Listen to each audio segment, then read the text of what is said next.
राष्ट्रकवि रामधारी सिंह दिनकर की आज 112वीं जयंती है। इस मौके पर पूरे देश ने उन्हें याद किया है। प्रधानमंत्री नरेंद्र मोदी ने भी दिनकर जी को याद किया और ट्वीट में लिखा, राष्ट्रकवि रामधारी सिंह दिनकर जी को उनकी जयंती पर विनम्र श्रद्धांजलि।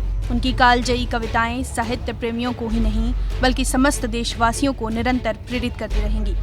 बिहार बीजेपी ने भी उन्हें याद करते हुए अपने आधिकारिक ट्विटर हैंडल से लिखा, वसुधा का नेता कौन हुआ, भूखंड विजेता कौन हुआ, अतुलित यश क्रेता कौन हुआ, नवधर्म प्रणेता कौन हुआ, जिसने न कभी आराम किया, विघ्नों में रहकर नाम किया। राष्ट्रकवि जनकवि बिहार के गौरव साहित्य जगत के कालजयी रचनाकार रामधारी सिंह दिनकर जी की जयंती पर शत शत नमन। उधर कांग्रेस इंडिया ने भी दिनकर की कविता के साथ उन्हें याद किया।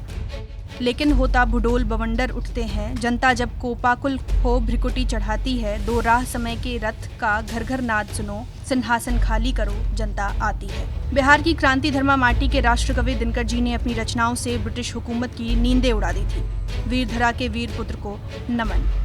केंद्रीय गृह मंत्री अमित शाह ने भी कलम की शक्ति याद करते हुए दिनकर जी को नमन किया।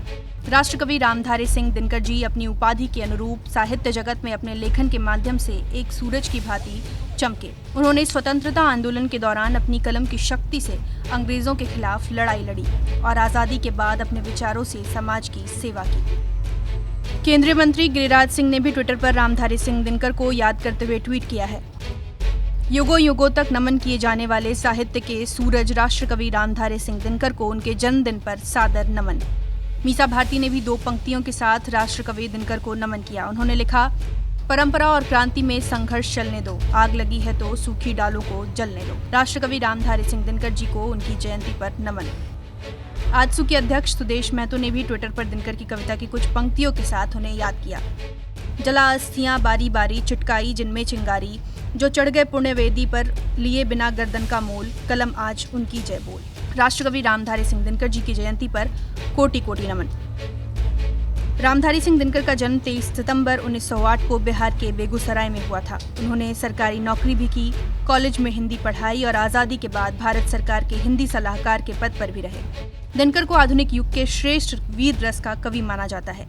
आज़ादी से पहले उन्होंने अंग्रेजी हुकूमत के खिलाफ अपनी कलम चलाई तो आज़ादी के बाद उन्हें राष्ट्रकवि की उपाधि मिली।